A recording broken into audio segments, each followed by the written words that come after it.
What's going on, guys? It's Rage, and once again, welcome back to some more Modern Warfare 3. So with the Season 1 update that came out a couple of days ago, as most of you may already know this, we have 3 new weapons in the game, and there was actually a pretty big change to one of the weapons that I feel like will help a lot of you out when it comes to grinding Interstellar and Borealis. For lack of a better term, one of the more frustrating things about getting the whole Interstellar grind done was the RGL 80 here. If you're someone who's working on getting Interstellar done, the good news is you no longer have to worry about doing the RGL 80 if you don't want to. Because the thing of it is, the confusion on getting this thing forged was destroying 25 pieces of enemy equipment, but they didn't specify. We found out that it was only things like claymores and proximity mines, and here with the Season 1 update, they did finally update the text here on the Forge challenge to say you have to destroy 25 enemy lethal equipment, so again, only the claymores and proximity mines. So with that being said though, it's good that they gave us some clarification on that, but again though, now you no longer have to worry about the RGL 80 if you're working on Interstellar and again, Borealis, because now you can just do all of the new weapons in the game if you want to. Obviously here, if you wanted to, you can go ahead and do the Ram 7, you can do the XRK Stalker. I would recommend doing both of these weapons because they're amazing. But also again, like last year with Modern Warfare 22, they're not updating the amount of priceless camo challenges that you have to complete to get Interstellar or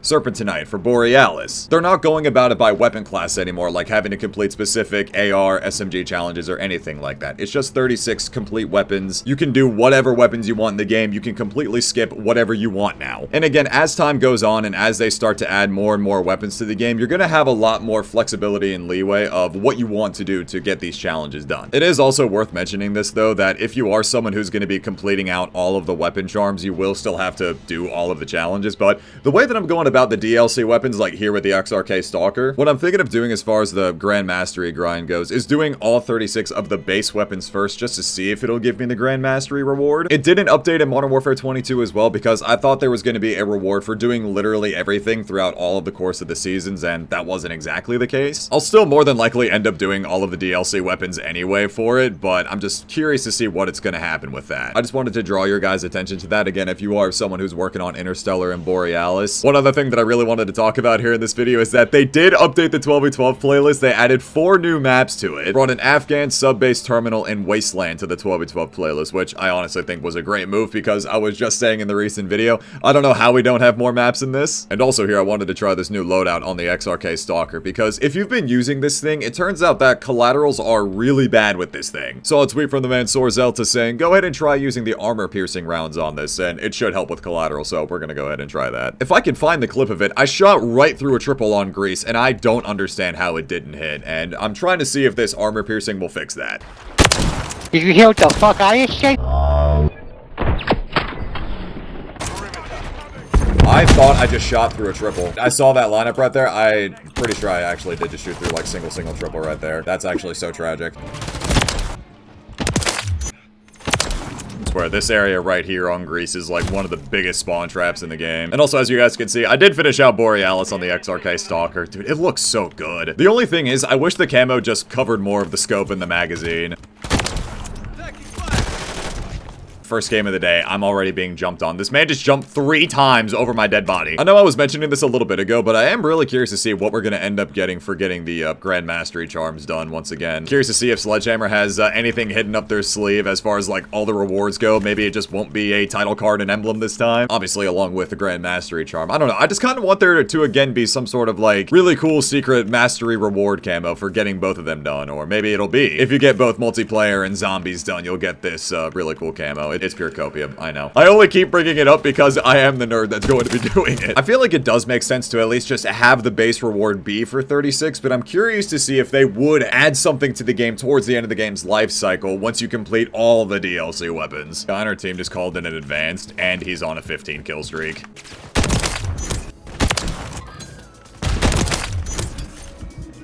Oh, I was gonna say collab, but it was an all-pro. I don't think that armor piercing would have made a giant difference right there. I'm kind of curious to see more so how it works on just regular collabs. I really don't think armor piercing would have helped of just hitting a headshot like that. Hold on a second. Since we got this new launcher in the game, I want to see if I can EMP the AC-130.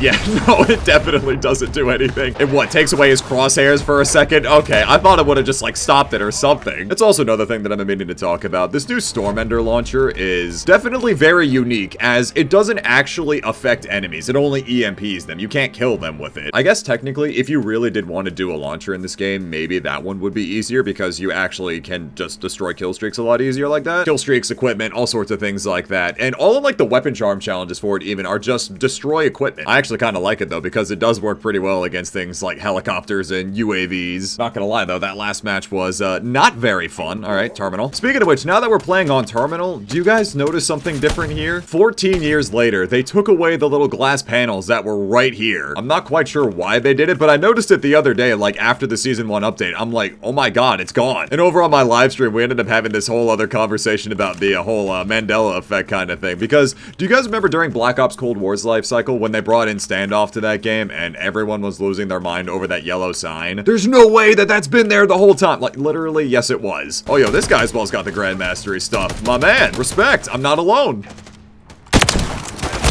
Hey, there we go. There's a collat. Third game on. It was the first collateral. Now, I can't say with absolute certainty that armor piercing works, but I feel like I definitely would have hit marked it otherwise. But yeah, so as far as them getting rid of like this whole like glass pane area right here, I'm not honestly sure why they did it. Like maybe it was causing some sort of collision issue, or maybe they were just cleaning it up for the sake of cleaning it up, which honestly, I don't really mind that they got rid of it, especially considering that there's plenty of times where I'll go and stand up on top of there, and whenever people are spawning over here at Terminal C-Trap, I always shoot through the glass and just get a disgusting amount of hit markers. But also at the same time though, it did work out pretty well. Okay, I hit mark that guy. It worked out pretty well in getting the ZRG forged because Terminal actually is a great map to get these wall bangs done. But yeah, again, like it's so interesting. I've never seen someone like really hold that kind of angle, and now that the glass pane is gone, like it's a thing. Target down. Go.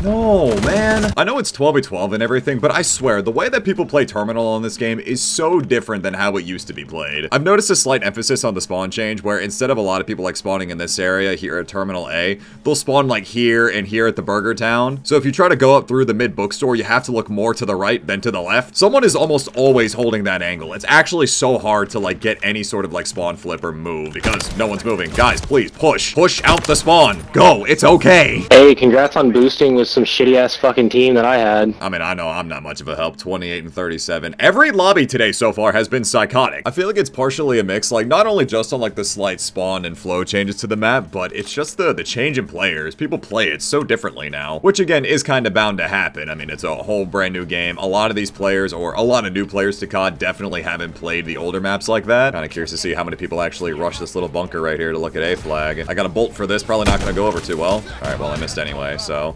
one of the best spawn traps in MW2 is right here. Yep, that still works. Okay, good. I was gonna say, okay, it takes 3 shots to destroy that now. Obviously, best way to go about that usually is having a Barrett in your hands. Wait, hold on. Can you guys line up for me real quick? I guess I missed. Oh, no, I definitely collided that. Alright, no, I guess it does work. Was that a multi, though? Like, did I actually point stack that right?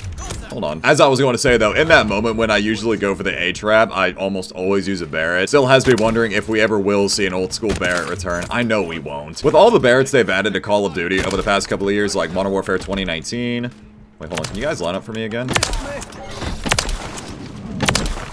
Was that a multi? Alright, I'm not staring directly at the point stack, so I'm not gonna know up until I start editing this video, but alright. All the recent Barretts, again, that they've added to Call of Duty, like Modern Warfare 2019, Cold War, there's just no way in hell they're ever gonna perform again like COD 4, MW2, MW3. It slightly breaks my heart a little bit just knowing that we're probably never going to have a Barrett like that ever again in Call of Duty, just because there's no way that people wouldn't complain about it. I think it's bad now with the way that people react to a lot of snipers. No, would not work in today's age. So on that note, though, that's gonna go ahead and wrap up this video. I really hope you guys enjoyed. Again, do keep all of that in mind if you are, again, someone who's grinding out for Interstellar and Borealis. It also looks like, for the most part, that armor piercing does make a pretty good difference on the XRK Stalker, so do go ahead and try that as well. Thinking what I need to do over the next couple of days is really get bioluminescent done over in zombies, because once they drop Rustman 24/7 again, I gotta start working on the weapon charms. Been saying this a lot. It feels good that I always have, like, something to do in this game, but I also feel like I'm really behind. It's really not that deep. I'll get to it whenever I get to it. Again, though, thank you all so much for checking out this video. Leave a like if you guys enjoyed. Subscribe if you're new. It's been Rage, and I will talk to you guys later. Take care, everybody.